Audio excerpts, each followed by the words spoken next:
Assalamualaikum warahmatullahi wabarakatuh. Salam pagi dan salam sejahtera bagi kita semua. Shalom, Om Swastiastu, Namo Buddhaya, Salam Bajikan, Rahayu.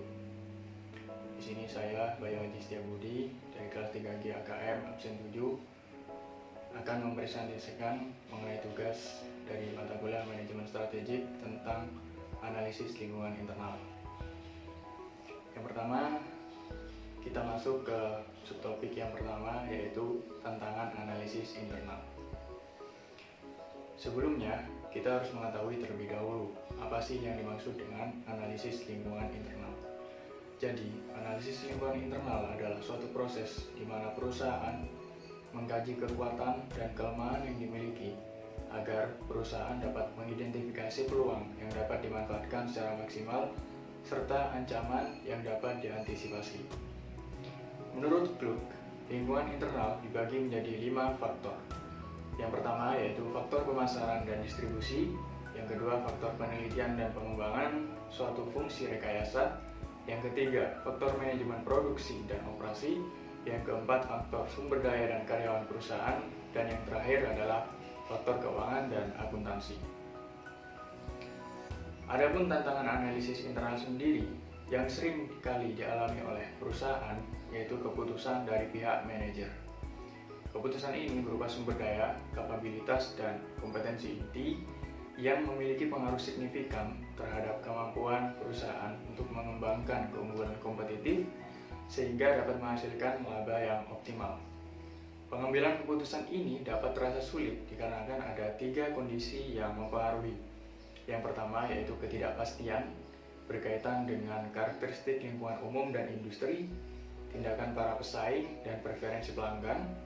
Yang kedua yaitu kompleksitas, berhubungan dengan saling keterkaitan yang membentuk lingkungan perusahaan dan persepsi terhadap lingkungan. Serta yang ketiga yaitu konflik-konflik yang ada di dalam organisasi.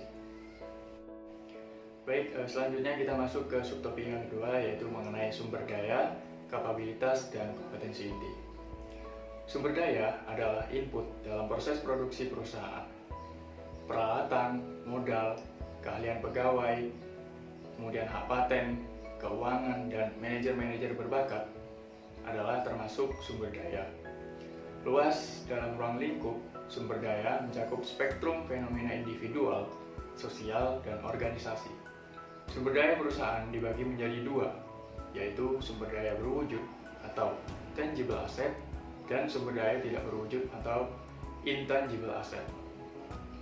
Menurut Sugiyama, sumber daya berwujud atau tangible asset adalah kekayaan yang dapat dimanifestasikan secara fisik dengan menggunakan panca indera. Contohnya yaitu rumah, gedung, properti, dan lain sebagainya. Sedangkan sumber daya tidak berwujud atau intangible asset adalah kekayaan yang manifestasinya tidak berwujud secara fisik, yakni tidak dapat disentuh, dilihat, atau tidak bisa diukur secara fisik, namun dapat diidentifikasi sebagai kekayaan secara terpisah, dan kekayaan ini memberikan manfaat serta memiliki nilai tertentu secara ekonomi sebagai hasil dari proses usaha atau melalui waktu. Contohnya seperti kepuasan pelanggan dan loyalitas pelanggan. Kemudian, menurut Kamus Besar Bahasa Indonesia, kapabilitas artinya juga sama dengan kompetensi, yaitu kemampuan. Sedangkan menurut Becker dan Sinkula, kapabilitas adalah adanya keterampilan yang lebih spesifik yang diperoleh individu dan kelompok tertentu sebagai proses sosial dan interaksi sosial yang dapat dimanfaatkan sebagai sumber daya keunggulan kompetitif. Adapun kompetensi inti adalah sumber daya dan kapabilitas yang menjadi sumber keunggulan kompetitif perusahaan dibandingkan para pesaingnya. Sebagai sumber keunggulan kompetitif bagi perusahaan, kompetensi inti membedakan perusahaan secara kompetitif dan merefleksikan kepribadiannya. Selanjutnya kita masuk ke subtopik yang ketiga yaitu membangun kompetensi inti. Heath et al. Menyatakan bahwa perusahaan mengidentifikasi kompetensi inti dengan 2 alat analisis. Yang pertama yaitu 4 kriteria spesifik keunggulan kompetitif berkelanjutan yang digunakan perusahaan untuk menentukan sumber daya dan kapabilitas mana yang menjadi kompetensi intinya. Kedua, yaitu adalah analisis rantai nilai untuk memilih kompetensi penciptaan nilai yang harus dipertahankan, ditingkatkan, dikembangkan, atau dialihdayakan. Adapun 4 kriteria spesifik keunggulan kompetitif berkelanjutan, yakni yang pertama yaitu kapabilitas bernilai atau valuable capabilities. Adalah kapabilitas yang menciptakan nilai bagi suatu perusahaan dengan mengeksploitasi peluang-peluang atau menetralisir ancaman-ancaman dalam lingkungan eksternal perusahaan. Yang kedua adalah kapabilitas langka. Adalah kapabilitas yang dimiliki oleh sedikit perusahaan jika ada pesaing saat ini atau potensial. Kapabilitas ini tidak dimiliki oleh pihak lain. Yang ketiga yaitu kapabilitas yang terlalu mahal untuk ditiru, yaitu adalah kapabilitas yang tidak mudah untuk dikembangkan oleh perusahaan-perusahaan lain.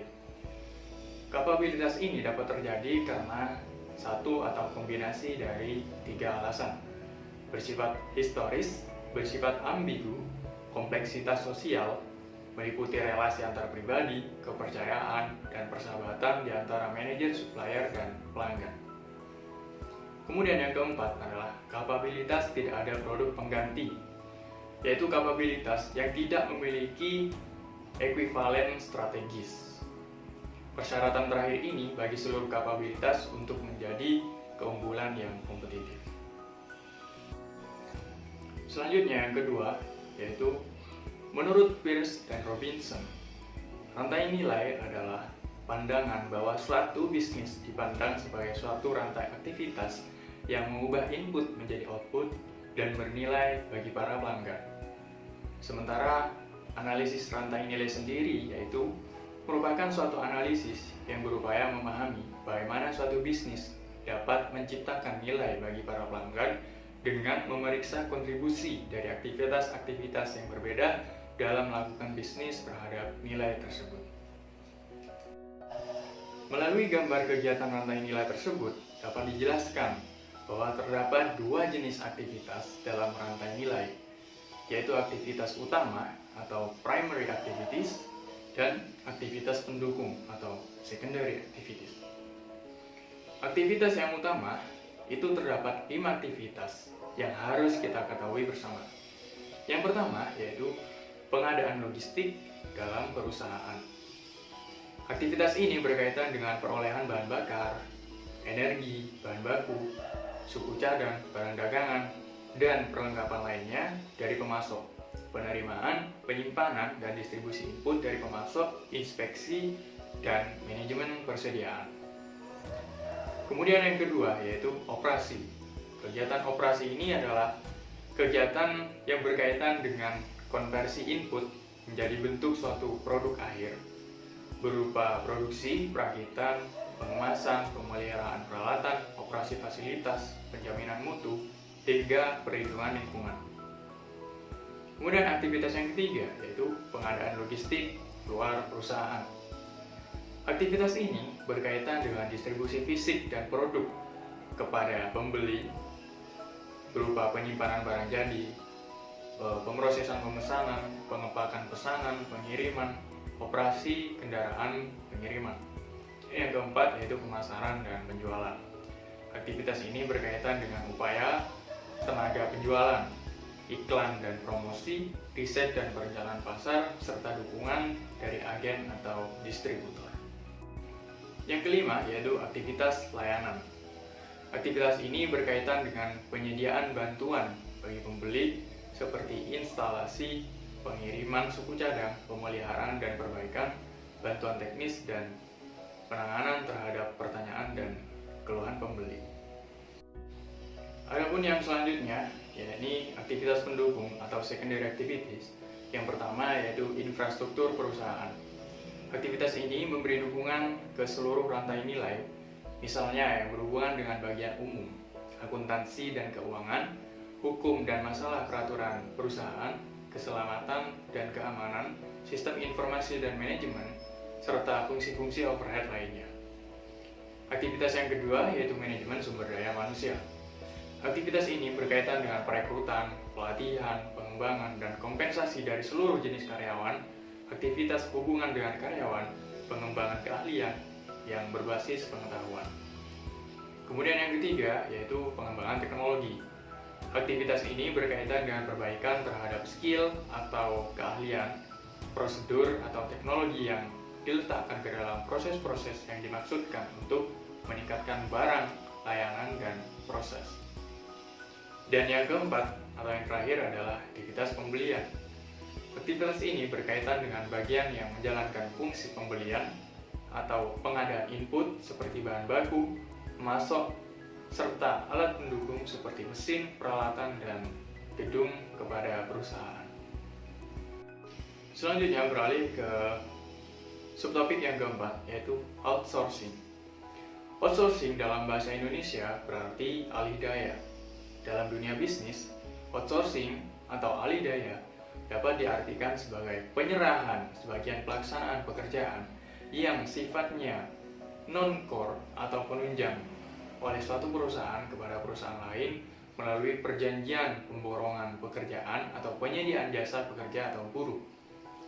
Istilah outsourcing di Indonesia yang paling mendekati adalah penyerahan sebagian pelaksanaan pekerjaan kepada perusahaan lain sebagaimana yang diatur dalam pasal 64, 65, dan 66 UU nomor 13 tahun 2003 tentang ketenagakerjaan. Proses outsourcing dilakukan dengan jalur suatu perusahaan sebagai pengguna jasa melakukan perjanjian kerja dengan perusahaan lain sebagai penyedia jasa, di mana perusahaan pengguna jasa meminta perusahaan penyedia jasa untuk menyediakan tenaga kerja untuk bekerja di perusahaan pengguna jasa. Selanjutnya kita masuk ke subtopik yang kelima, yaitu input strategis. Pada dasarnya, input strategis merupakan resum informasi sebagai inputan untuk memformulasikan strategi atau tujuan perusahaan dalam lingkungan kompetitif sehingga dapat tercapai. Ada beberapa alat formulasi strategi, di antaranya yaitu IFA dan EFA. Analisis lingkungan internal dapat dilakukan dengan menggunakan matrik IFA atau Internal Factor Evaluation. Beberapa tahap yang dapat dilakukan dalam membuat matrik IFA adalah yang pertama yaitu melakukan identifikasi faktor sukses kunci internal sebanyak 10 hingga 20 faktor. Faktor-faktor tersebut dibagi menjadi dua bagian, yaitu kelemahan dan kekuatan yang dimiliki oleh perusahaan.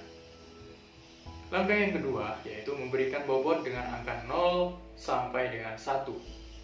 Angka 0 diartikan sebagai faktor yang tidak penting, sedangkan angka 1 diartikan sebagai faktor yang paling penting. Kemudian angka yang ketiga yaitu setelah memberikan bobot, maka selanjutnya memberikan ranking dengan ketentuan sebagai berikut.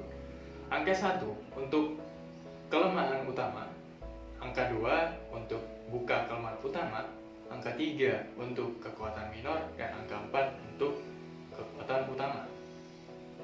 Selanjutnya yaitu setelah terisi bobot dan ranking, maka kita dapat mengalihkan keduanya dan menaruh hasilnya pada kolom skor bobot tertimbang. Dan yang terakhir, jumlahkan skor tertimbang pada setiap faktor untuk menentukan total skor tertimbang perusahaan. Baik, sekian yang dapat saya sampaikan mengenai materi analisis lingkungan internal. Kurang lebihnya saya mohon maaf. Wassalamualaikum warahmatullahi wabarakatuh.